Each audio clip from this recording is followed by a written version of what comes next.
په استانبول کې د افغانستان او پاکستان د خبرو یو بل پړاو هم بې پایلې پای ته ورسید او په دې توګه ښکاري چې د دواړو لورو ترمنځ د باور واټن لا زیات شوی او سیمه یو ځل بیا د شک او بې باورۍ په کړکېچ کې راګیر ده. د کارپوهانو په باور د سولې دروازه لا هم د خبرو له لارې پرانیستل کېدای شي، خو ځینې بیا باور لري چې ترڅو د دواړو هیوادونو د سیاست ژورې ستونزې حل نشي، هره ناسته به یوازې د ناکامۍ د تکرار یوه بله نسخه وي. د ترکیې په خبرو کې د بحث موضوعات څه ول او ولې له رسنیو او خلکو سره یې جزئیات نه دي شریک سوي، د دواړو لورو ترمنځ د اختلاف ټکي څه دي او د اړیکو اصلي کړکېچ له کومه راولر سوی. دغه او نورې پوښتنې به پاکستان کې د افغانستان پخواني سفیر ښاغلی نجیب الله الخیل څخه وکړو. ښاغلی الخیل، ښه راغلاست. ستاسو په اند د خبرو د ناکامۍ اصلي لامل څه و؟ د اعتماد کمزوري، د اجنډا اختلاف، که د درېیمو هیوادونو د منځګړیتوب محدودیتونه؟ خو زه فکر کوم چې دلته بنیادي ستونزې موجودې دي. د پاکستان د جوړښت نه د 1940 نه را په دې خوا پاکستان په یو روایت پسې روان ده. هغه وختونو کې تر ننه پورې د ډیورند فرضي کرښې مسله او بیا دومره ډېر مهمه مسله د هند فاکتور مسله ده د افغانستان کې چې حتی هر رژیم او نظام چې په افغانستان کې راغلی چې غوښتلي دي چې مستقلې اړیکې د نورو هیوادو سره د هند په شمول سره مخکې ویسي، نو په دې کې پاکستان اکثره وخت حساسیت ښودلی ده او داسې انګیري چې هر مسایل چې د بیرون سره مخکې وړل کېږي او په کور دننه نو په یو نوعه باید د پاکستان تر کنټرول او فلټر لاندې مخکې ویوړل سي. او دوی دا مسله د ټي ټي پي چې دا مسایل چې مطرح کوي او داسې په افغانستان کې مخالفین دلته شتون لري او دا زیاتره دا داستان او دا قصه ډېر له پخوا نه موجوده وه.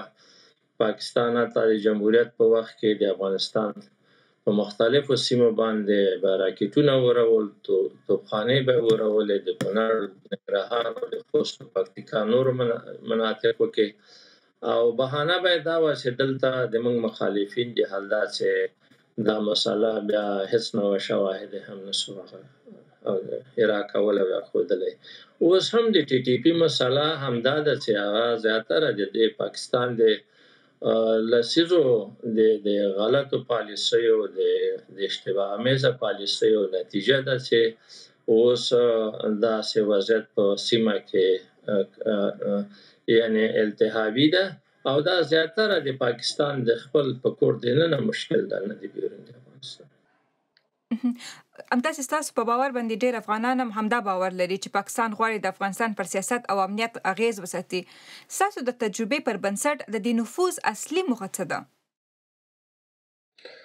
خو لکه ما چې تاسو ته وویلې، دوی یو خو هغه د فرضي کرښې د ډیورند د فرضي کرښې مسایل دي، خو په عین وخت کې دوی هغه پالیسي چې 1980 کال کې د میرزا اسلام بیگ چې هغه وختو کې د نظامي پوهنتون رئیس و بیا وروسته لوی درستیز و، دغه طرحه او مفکوره د همغه وخت نه را ایجاد سوې ده او تر ننه پورې دوام لري. هدف د دې ستراتیژیک عمق پالیسي دا ده چې یو خو د که چېرته مثلا احیانا جګړه او جنګ د طرحې بنیاد هم دا هدف چې که چېرته جګړه او جنګ کوم وخت کې د هند سره سین او افغانستان په اصطلاح د یو پسخانې په حیث چې دلته اوسي کولی پاکستان خپل قواوې بیرته سازماندهي او بسیج کړي، او له بله نقطه نظره هدف دا و چې د افغانستان ته داسې فکر وکړي چې دا د دوی د ساحه د نفوذ ده او په خاص ډول سره د دوی بهرنی سیاست د پاکستان تر کنټرول او د دوی د فلټر او هوکړې په اساس باندې د دوی د مشورې په اساس مخته ویوړل سي. نو دغه مسایل حتی یو وخت کې 2010 کې د دوی لوی درستیز ته اشفاق کیانی هغه وویلې چې موږ پس له دې نه غواړو چې د افغانستان په ارتباط د ستراتیژیک عمق پالیسي او کنټرول کړو افغانستان، ځکه چې تاریخ ښودلی ده چې هېڅ هیواد په افغانستان باندې قادر شوی نه ده چې کنټرول یې کړي.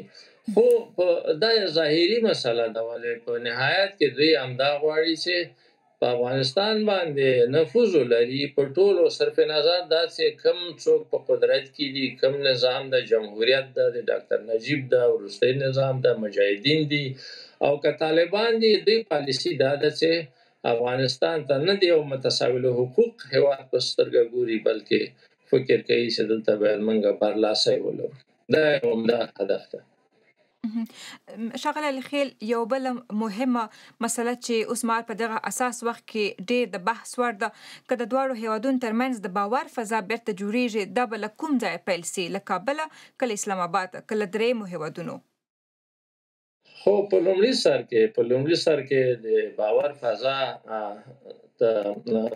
دې ته ضرورت لري چې پاکستان اول په دغه خپلو پالیسیو کې تغییر راولي، تجدید نظر وکړي، ځکه چې په 45 کالو کې دوی هیڅ ترلاسه کړي نه دي، غیر له دې چې افغانستان برباد شوی د خلک اواره شوي دي، خلک مهاجر شوي دي.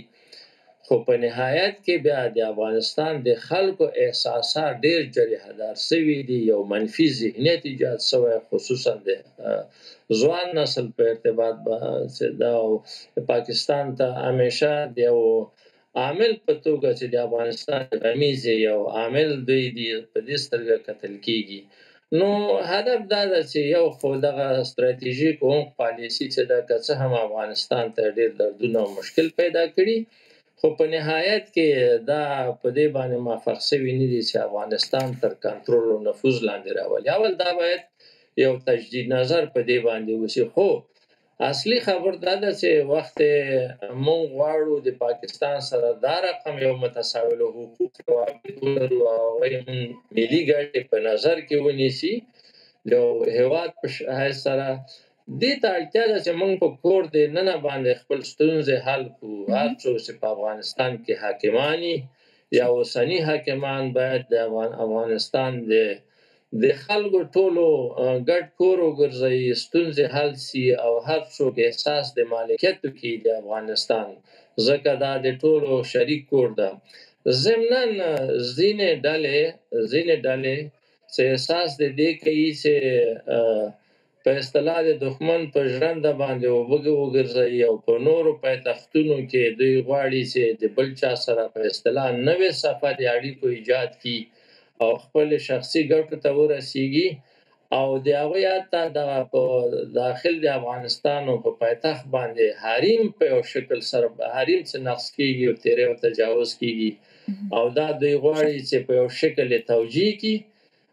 دې باید مخه ونیول سي. دا فاقد دورنما دي او محکوم په شکست دي دا مسایل. یعنی دا یو دو جانبه مسله ده. هم پاکستان باید خپل هغه پالیسیو کې تجدید نظر وکړي، افغانستان ته د یو هېواد په سترګه وګوري او موږ په کور دننه مشکلات لرو چې موږ باید دا زخمونه په ګډه سره علاج کړو او د حذف او نفاق سیاست یعنی هغه ته نور ورسره مخه کوو. ډیره مننه. بیا هم د همدې باور په تړاو باندې غواړم لنډ له تاسو پوښتم، د ترکیې او قطر رول د منځګړیتوب په توګه څنګه ارزوئ؟ آیا دوی رښتیا کولی شي د پاکستان او افغانستان ترمنځ باور منځته راولي؟ خو وضعیت همدا ترتیب سره مخکې لاړه. کاشکې کېدلی شوه چې دواړو هېوادونو سره دا منځني مشکلات چې دي او ستونزې سره رالاوړ شوي وي، اتهامات په یو بل باندې چې دي یا داسې په حریم باندې چې تیری، دا مشکلات خپل منځ کې سره حل شوي وي، ځکه چې دا جنجالونه بیا د خلکو ته ډېر ضرر رسیږي او په سیمه کې هم یو نوې کړکېچ ته زمینه برابریږي. خو که چېرته دوست هېوادونه یي، مثلا ترکیه یا قطر یا نور هېوادونه، او هغوی اوسي کولی په دې کې مثبت او رغنده نقش ولري چې حالت همدې ته رسېدلی، نو کولی شي چې نور هېوادونه هم په دې کې نقش ولري او هغه بنیادي مسایل چې دي که هغه ته یو د حل لاره پیدا سي، همدې ته په بله معنا سره ډیپلوماتیکې هلې ځلې ویل کېږي، څه د جانبه دوه اړخیز چوکاټ کې او څه د درېیمګړو هېوادونو له طریقه. یعنی دا مسایلو ته کېدای سړی په مثبته سترګه وګوري. ډېر همداسې تاسو هم ورته اشاره وکړل، آیا داسې ټولنیز او اقتصادي ګامونه شته چې وکولی سي د امنیتي کړکېچ پر ځای د دواړو هیوادونو ترمنځ همکاري او فضا رامنځته کړي، لکه د سوداګرۍ، ترانزیت یا ګډو پروژو له لارې؟ په دې برخه کې هڅې سوي خو ناکامې دي. لارې تړل کېږي، له هند سره د سوداګرۍ لار، چابهار او له پاکستان سره هم ټولې لارې تړلې. دایمي حل ستاسو په نظر څه کېدلی سي؟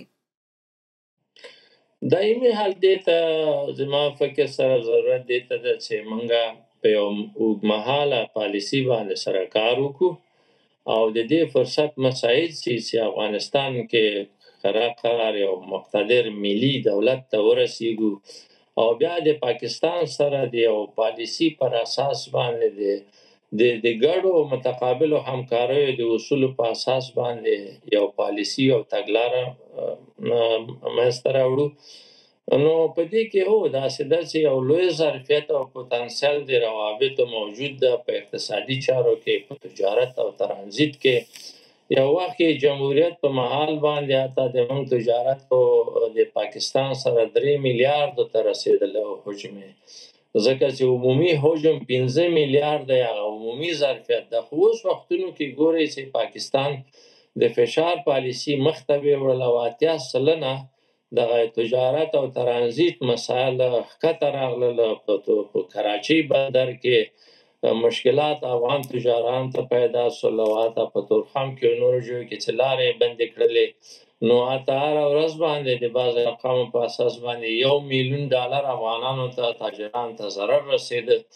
په ضمناً د ابتا تړون د هغه تجارت او ترانزیت مسله چې ده د افغانستان او پاکستان سره چې 2010 کې امضا شوی، نو هغه 10 کاله اعتبار درلود. د هغه تمدید په ارتباط باندې ستونزې موجود دي، ځکه چې موږ پاکستان ته اجازه د دې ورکوو زمینه چې مرکزي اسیا ته لاره پیدا کړي، خپل تجارت وکړي، سوداګري وکړي، خو په عین وخت کې دوی بیا یو طرفه قضاوت کوي د واګت او د هند ته د پاکستان له لارې د موږ مثلا موټرو تجارت دې ته ممانعتونه او خنډونه پیدا کوي او په هیڅ ډول سره نه غواړي چې د نړیوال سوداګریز سازمان د اصولو په اساس باندې د ابتا تړون تجدید او تمدید شي.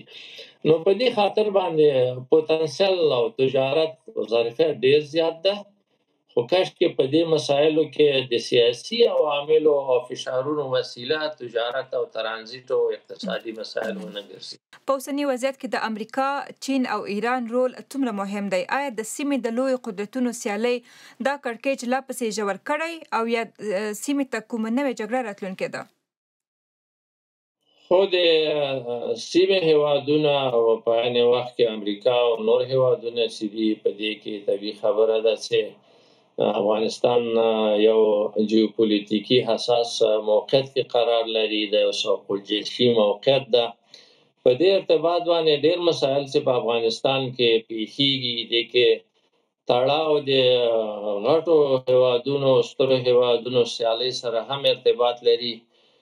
خبره په دې کې ده چې وخت چې امریکایان د افغانستان نه ووتل، دلته داسې احساس کیږي چې مثلا نور هیوادونه د روسیې او چین په شمول سره او ایران چې دلته یو خلا رامنځته شوې او دا خلا دوی په ډېر حده پورې کوشش کوي چې دا خلا په خپل نفع باندې ډکه کړي او خپل نفوذ تقویه کړي او په هر شکل سره چې کېږي د امریکا د احتمالي نفوذ مخه ونیسي. دلته د چین مسایل مطرح دي، د سیپک مسله ده، د یو لار او یو کمربند مسله مطرح ده. خو خبر دا ده چې افغانستان باید هڅه وکړي چې د جیوپولیټیکي سیالیو او رقابتونو د غټو قدرتونو مخه ونیسي، په پالیسیو کې تعادل منځته راولي. ډېره مننه. په پای کې د افغانستان او پاکستان راتلونکي اړیکې تاسو څنګه انځوروئ؟ د شخړې دوام او که بل څه؟ خو د شخړې مسله خو هیڅ وخت د افغانستان پالیسي نه وه. که هر رژیم په افغانستان کې راغلی، د حد اقل دغه 45 کالو کې، 15 کالونو کې د ظاهرشاه په وخت کې، داود خان په وخت کې هڅې وسوې، هلې ځلې. موږ همیشه د پاکستان ته د دوستي لاس ورکړی ده، ځکه موږ جنګ ځپلی هیواد وو. خو ستونزې عمدتاً د هغې خوا نه ولاړې سوي دي او دا یو اوږدمهالې پالیسي ته او کوششونو ته ضرورت لري.